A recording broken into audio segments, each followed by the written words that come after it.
Praise the Lord. आप सबको जय मसीह की। मैं परमेश्वर का धन्यवाद देता हूं आज की सुबह दिखाने के लिए। एक और दिन परमेश्वर ने हम सबको दिया है। हम परमेश्वर को कोटि कोटि धन्यवाद दें।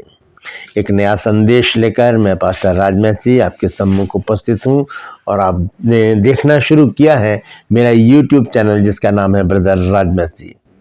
मैं आपसे निवेदन करता हूं, यदि अभी तक आपने मेरे चैनल को सब्सक्राइब नहीं किया है तो अभी सब्सक्राइब कर लें, बेल आइकन को दबाएं ताकि नोटिफिकेशन आपके पास पहुंचे। नया वीडियो, नई जानकारी बिना व्यवधान बिना रुकावट आपके पास पहुंच जाए।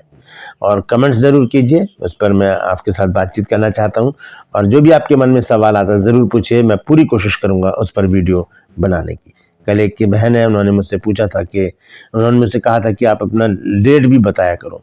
तो बहन ये तो संभव नहीं है क्योंकि इससे इतना टाइम मेरा लग जाएगा कि बहुत से लोग जो मैं अब अभी बोल रहा हूँ इस पर भी एतराज़ करते हैं कि बोलते हैं कि सीधे वचन बोला करो। तो आप नीचे देख लिया कीजिए जो मेरा वीडियो है, उसमें नीचे जहाँ पर मैं अपना शीर्षक लिखता हूँ उसके साथ ही यूट्यूब की तरफ से समय और डेट दिखाई देती है, आप उसे देख लीजिएगा। Praise the Lord.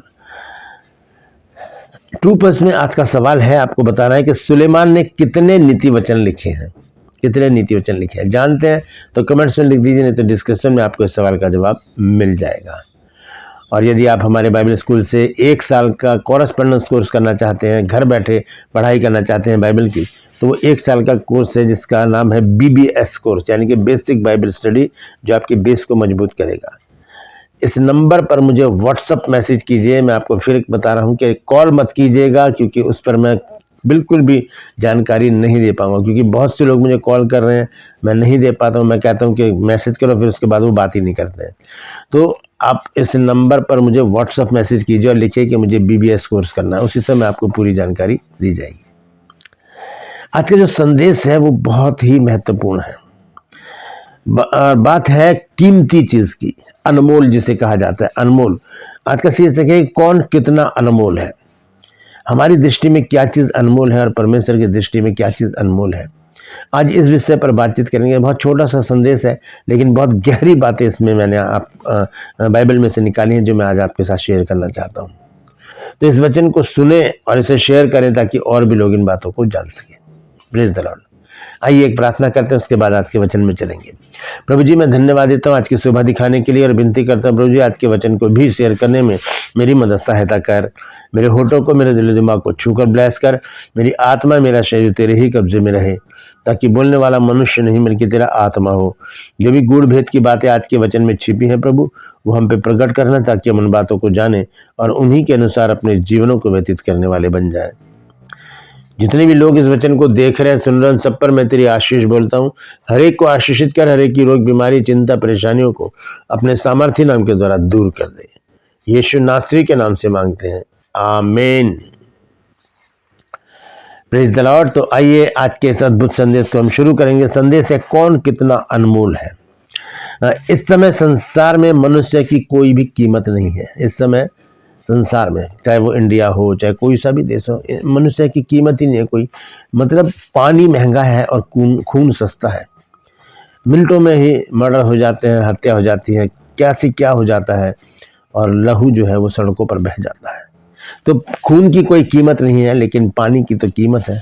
पानी तो मिलता है, हमें खरीदना पड़ता है, क्योंकि विलाप गीत में लिखा है कि हमें पानी भी मोल लेकर पीना पड़ता है। तो हम संसार की दृष्टि में तुच्छ और नकारा है। हम लोग जो मसीही लोग हैं, हम संसार की दृष्टि में हम तुच्छ और नकारा है, लेकिन परमेश्वर की दृष्टि में हम क्या हैं, ये बात बड़ी महत्वपूर्ण है, बहुत महत्वपूर्ण बात है। परमेश्वर हमें किस दृष्टि से देखता है, परमेश्वर के नज़र में हमारी कीमत क्या है, हम कितने कीमती हैं, हम कितने क्या भाव रखते हैं परमेश्वर की दृष्टि में। जब हम बाइबल पढ़ते हैं तो परमेश्वर के वचन में हमें एक बात पता चलती है जो हमारे बारे में परमेश्वर सोचता है। जब हम पढ़ते हैं यशायाह नबी की पुस्तक, उसका 43 अध्याय का 4 पद है, तो वहां पर लिखा है कि मेरी दृष्टि में तू अनमोल और प्रतिष्ठित ठहरा है और मैं तुझसे प्रेम रखता हूं। अनमोल और प्रतिष्ठित अनमोल का मतलब है जिसका कोई मूल्य नहीं है, बेशकीमती, बेशकीमती, यानी कि बहुत महंगी चीज़, अनमोल चीज़। घर में बहुत सी चीज़ें होती हैं हमारे, और कुछ चीज़ें ऐसी होती है जो बहुत अनमोल होती हैं, बहुत कीमती होती है, उन्हें बड़ा सजो कर रखते हैं, और फिर कोई छेड़छाड़ करता है उसके साथ तो हम उन्हें डांट भी देते, क्या कर रहे हो भाई, ये बहुत कीमती चीज़ है, हाथ मत लगाओ उसको। तो संसारिक रीति से हम देखें तो हमारी दृष्टि में क्या चीज़ अनमोल है? हम अपनी रोज़मर्रा के जीवन में देखें, हम अपनी ज़मीन जायदाद को अनमोल समझते हैं, अपने वाहनों को अनमोल समझते हैं, सोना चांदी जो है हमारे पास उसको हम अनमोल समझते हैं। लेकिन परमेश्वर की दृष्टि में तो हम अनमोल हैं, और हमारी दृष्टि में क्या अनमोल है, हमें ये देखने की ज़रूरत है। क्या हम संसारिक चीज़ों की ओर मन लगाएं? हमारी दृष्टि में अगर देखा जाए तो हमें इफिसियों की पत्री और उसका 6 अध्याय और उसके 16 पद को जब हम पढ़ते हैं तो वहाँ पर लिखा है कि अवसर को बहुमूल्य समझो क्योंकि दिन बुरे हैं। हमारे पास अवसर है, हमें इसे बहुमूल्य समझना है, बेशकीमती, बहुत मूल्यवान है हमारे लिए समय। इसे अगर हमने गवा दिया तो हमें कुछ भी बाद में नहीं मिलेगा, ना हम इधर के रहेंगे ना उधर के रहेंगे। लेकिन मैं आपको एक बात और बताना चाहता हूँ। सबसे पहले मैं आपको ये बताना चाहता हूँ कि हम किस चीज़ को अनमोल समझते हैं, क्या चीज़ है हमारे लिए जो हमारे लिए अनमोल है, जिसकी कोई कीमत नहीं, हम उसकी कोई कीमत आंक नहीं सकते। ये बेशकीमती, जैसे परमेश्वर ने मुझे और आपको रखा है, उसने हमारी क्या कीमत लगाई है, हम उसकी दृष्टि में अनमोल हैं, कोई कीमत नहीं है हमारी। हमारी कीमत बहुत ज़्यादा आंकी है परमेश्वर ने, जिसको कोई दे ही नहीं सकता, जिसे कोई चुका ही नहीं सकता। मैं और आप परमेश्वर की दृष्टि में वो औदा रखते हैं। वो कहता है कि मेरी दृष्टि में तू अनमोल और प्रतिष्ठित ठहरा है और मैं तुझसे प्रेम रखता हूँ। ये परमेश्वर के वचन है जो परमेश्वर ने यशायाह 43 अध्याय 1 से 4 पद में हमको बताए हैं। तो अब हमारी बारी है कि हम, हमारी दृष्टि में क्या चीज़ अनमोल है, क्या चीज़ अनमोल है। अगर हमें परमेश्वर ने बचा लिया है, हमारा उद्धार कर दिया है, हमें भला चंगा रखा है, हमें आशीषित किया है, तो हमारी दृष्टि में फिर क्या चीज़ अनमोल होनी चाहिए, ये तो सोचने वाली बात है। तो मैं आपको एक वचन बताना चाहता हूं जो ये बात बताएगा कि हमारी दृष्टि में क्या चीज़ अनमोल होनी चाहिए। आइए देखेंगे, अय्यूब की पुस्तक है 22 अध्याय और उसके 24 से 30 पद तक मैं पढ़ूंगा। Job chapter 22 verse 24 to 30। देखिए अय्यूब की पुस्तक है ये, और इसमें देखिए कितनी अनमोल बात लिखी है जिसे हमने शायद कभी पढ़ा हो और इग्नोर कर दिया हो, लेकिन हो सकता है कि आपने इस बात को पढ़ा हो। तो सुने क्या लिखा है, 24 आयत से मैं पढ़ूंगा 22 अध्याय के 24 पद से। यहां पर इस प्रकार से लिखा है, तू अपनी अनमोल वस्तु को धूली पर वरन ओपीर का कुंदन भी नालों के पत्थरों में डाल दे। हम जिन संसारिक चीज़ों को अनमोल मानते हैं, हमारी दृष्टि में ये चीज़ अनमोल है, सोना चांदी और हमारे जो हीरे जवाहरात और हमारे मकान दुकान और हमारे जो वाहन वगैरह हैं, मोटर गाड़ी, जो कुछ भी है जिन्हें हम अनमोल समझते हैं, जिन पर हमें घमंड है, प्राउड है कि हमारे पास है और दूसरों के पास नहीं है, उसके हिस्से में यहाँ पर लिखा है कि तू अपनी अनमोल वस्तुओं को है, और लिखा है कि धूली पर डाल दे, मतलब उसको धूल में फेंक, उसको, वो तेरे लायक नहीं है। ओपीर का कुंदन भी नालों के पत्थरों में डाल दे। और देखिए 25 पद में देखिए आज के सवाल का जवाब है कि हमारी दृष्टि में क्या अनमोल है। तब सर्वशक्तिमान आप तेरी अनमोल वस्तु और तेरे लिए चमकीली चांदी होगा। सर्वशक्तिमान परमेश्वर मेरे और आपके लिए अनमोल वस्तु होगा। अपने हाथों को उठा के कहिए कि प्रभु तू मेरे लिए अनमोल है, तेरा कोई मोल नहीं, तू अनमोल है, तू बेशकीमती है प्रभु, और मैं तुझसे प्रेम रखता हूं। Praise the Lord. परमेश्वर मेरे लिए और आपके लिए एक अनमोल चीज है। यहाँ पर लिखा है कि तब जब हम सांसारिक चीजों का मोह छोड़ देंगे, जब हम अभिलाषाओं को, लालसाओं को खत्म कर देंगे, जब हम अपनी इच्छाओं को मार डालेंगे और हम जिन चीज़ों को अनमोल समझते हैं वो हमारे लिए कूड़ा हो जाएगी। जैसे कि संत पौलुस ने कहा फिलिप्पियों की पत्री में कि जो वस्तुएं मेरे लाभ की थी उनको मैं मसीह के लिए कूड़ा समझता हूँ। तो यहाँ पर वही बात लिखी है, तू अपनी अनमोल वस्तुओं को धूली पर डाल दे, कूड़े में डाल उसको।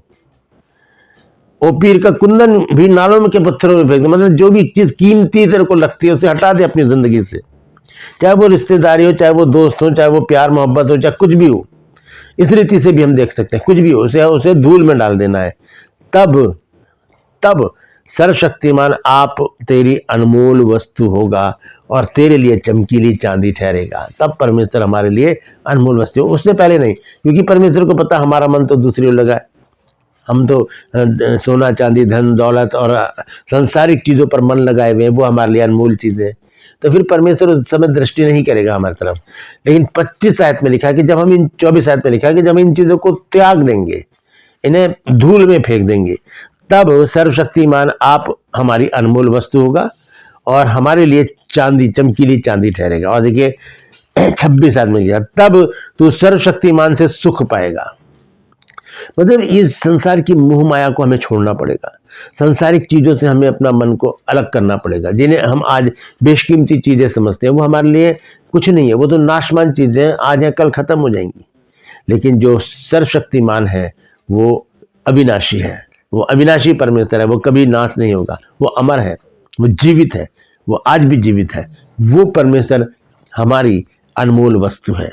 दिखा है 26 आयत में, तब तू सर्वशक्तिमान से सुख पाएगा और ईश्वर की ओर अपना मुंह बेखटके उठाएगा।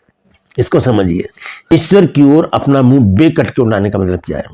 जब हम संसार में लिप्त होते हैं, जब हम सांसारिक बातों में लिप्त होते हैं और इन सांसारिक चीजों को बहुमूल्य समझकर अपने सीने से लगाकर रखते हैं, तब हम परमेश्वर के सामने मुंह नहीं कर सकते, क्योंकि हमने परमेश्वर से ज्यादा इन चीजों को अहमियत दी है। धन दौलत रिश्तेदारी प्यार मोहब्बत, ये चीजें हमने इन चीजों को पहला स्थान दिया है परमेश्वर से। तब हम किस मुंह से परमेश्वर के सम्मुख अपने आंखों को उठाएं? कैसे हम परमेश्वर के सम्मुख जा सकते हैं? कैसे हम सुख पा सकते हैं? लिखा है 26 आयत में, तब तू सर्वशक्तिमान से सुख पाएगा और ईश्वर की ओर अपना मुंह बेखटके उठाएगा। परमेश्वर की ओर, प्रभु मैं तेरा हो गया, बस सब कुछ जब त्याग देते हैं हम, तब हम परमेश्वर के हो जाते हैं। अगर एक चीज है हमारे पास, प्रभु यीशु है, तो वो अविनाशी परमेश्वर है, वो कभी नाश नहीं होगा, वो आज भी जीवित है और हमेशा जीवित रहेगा। वही मेरा और आपका अनमोल वस्तु है, मेरी और आपकी अनमोल वस्तु प्रभु यीशु मसीह है। और आगे देखिए क्या लिखा है 27 पद में, और तू उससे प्रार्थना करेगा और वो तेरी सुनेगा। जो हमारी अनमोल वस्तु है वो परमेश्वर है, हम उससे प्रार्थना करेंगे, हम सर्वशक्तिमान से सुख पाएंगे, हम उसकी ओर बेखटके अपनी दृष्टि को कर सकते हैं। और हम जब उससे प्रार्थना करेंगे वो उसी समय हमारी प्रार्थना को सुन लेगा। और लिखा है कि तू अपनी मन्नतों को पूरी भी करेगा, मतलब सारा बंदोबस्त परमेश्वर कर देगा कि लो अब अपनी मन्नतें भी पूरी करो। उसके बाद 28 पद में लिखा, जो बात तू ठाने वह तुझसे बन भी जाएगी। जब हम ठानेंगे वो बन भी जाएगी। कौन करेगा? परमेश्वर करेगा, क्योंकि हमने संसारिक चीजों को जिन्हें हमने अनमोल समझ रखा था उन्हें हमने कूड़ा समझ लिया है, उन्हें हटा दिया है। और लिखा है आगे कि जो बात तू ठाने वह तुझसे बन भी पड़ेगी और तेरे मार्गों पर प्रकाश होगा, अंधकार में नहीं चलेंगे। दाऊद कहता है ना कि चाहे मैं घोर अंधकार से भरी तराई में होकर चलूं तो मैं हानि से न रहूंगा, क्योंकि तू मेरे साथ है। तू कौन है? परमेश्वर। परमेश्वर कौन है? प्रकाश है, ज्योति है। तो लिखा है कि जो बात तू ठाने में तुझसे बन भी पड़ेगी और तेरे मार्गों में प्रकाश होगा। 29 आयत में लिखा, चाहे दुर्भाग्य भी हो तो अभी तू कहेगा मैं सौभाग्य हूँ। चाहे हम सोचते ना कई बार यार हम तो अनलकी रह गए, हमारा लकी खराब था, हमारी तो किस्मत ही खराब। बाइबल में किस्मत शब्द नहीं लिखा है, नसीब शब्द नहीं लिखा है, लेकिन अगर ऐसा होता तो तब भी हम कहेंगे नहीं, परमेश्वर मेरे साथ है, मैं सबसे बड़ा सौभाग्यशाली हूँ। यहाँ यही लिखा है कि चाहे दुर्भाग्य हो तो भी तू कहेगा कि सौभाग्य है, क्योंकि वह नम्र मनुष्य को बचाता है। जब हम नम्र बन जाएंगे, इन चीजों को जिनको आज हम कीमती समझते हैं, अनमोल समझते हैं, वो हमारे लिए कूड़ा हो जाएगी, तब परमेश्वर हमारे लिए अनमोल वस्तु बन जाएगा और ये सारी बातें हमारे जीवन में पूरी होंगी। और आखिरी में लिखा है 30 पद में, वरन जो निर्दोष न हो उसको भी वह बचाता है, तेरे शुद्ध कामों के कारण तू छुड़ाया जाएगा। ये हमारा शुद्ध काम होगा जब हम इन चीज़ों को अपने जीवन से अलग कर देंगे, जो हमारे लाभ की हैं उन्हें हम जब कूड़ा समझ लेंगे संत पौलुस की तरह, तब क्या होगा? हम परमेश्वर की दृष्टि में अनमोल ठहरेंगे, क्योंकि हमने परमेश्वर को अपनी अनमोल वस्तु बना लिया है। हम परमेश्वर की दृष्टि में अनमोल हैं, तो परमेश्वर भी हमारी दृष्टि में अनमोल होना चाहिए। संसार की और कोई भी चीज़ हमारे लिए अनमोल नहीं है। सिर्फ और सिर्फ एक ही चीज़ है जो हमारी दृष्टि में अनमोल है, वो है परमेश्वर। जब हम उसको अनमोल बना लेंगे तो सारी बातें आराम से हमारे जीवन में होती चली जाएंगी। Praise the Lord. परमेश्वर इन वचनों के द्वारा हम सबको आशीष दे। यदि आज आपने कुछ नया सीखा है तो कमेंट्स में ज़रूर लिखिए और इस वचन को शेयर कीजिए ताकि और भी लोग इन बातों को जान सकें। रूपस में आज का सवाल है आपको बताना कि सुलेमान ने कितने नीति वचन लिखे थे और उसके कितने गीत हैं। जानते हैं तो कमेंट्स में लिख दीजिए, नहीं तो डिस्क्रिप्शन में आपको इस सवाल का जवाब मिल जाएगा। मैं आपसे निवेदन करता हूँ, यदि अभी तक आपने मेरे इस चैनल को सब्सक्राइब नहीं किया तो अभी सब्सक्राइब कर लीजिए, बेल आइकन को दबाइए ताकि नोटिफिकेशन आपके पास पहुंचे। नया वीडियो, नई जानकारी बिना व्यवधान, बिना रुकावट आपके पास पहुंच जाए। मेरे वीडियोज़ लाइक कीजिए और शेयर कीजिए और कमेंट्स बॉक्स में आकर मुझसे ज़रूर बातचीत कीजिए।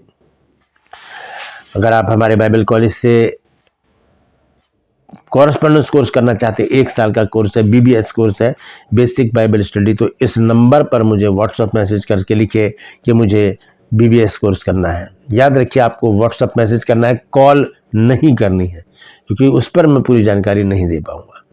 Praise the Lord. आज के लिए बस इतना ही, फिर मिलूंगा एक नए संदेश के साथ, एक नया वीडियो लेकर। तब तक के लिए मुझे इजाज़त दीजिए, लेकिन अपना और अपनों का ख्याल रखिए और याद रखिए कि अगर हम परमेश्वर की दृष्टि में अनमोल हैं तो हमें भी परमेश्वर को अनमोल मानना ही पड़ेगा। Praise the Lord. परमेश्वर आप सबको आशीष दे।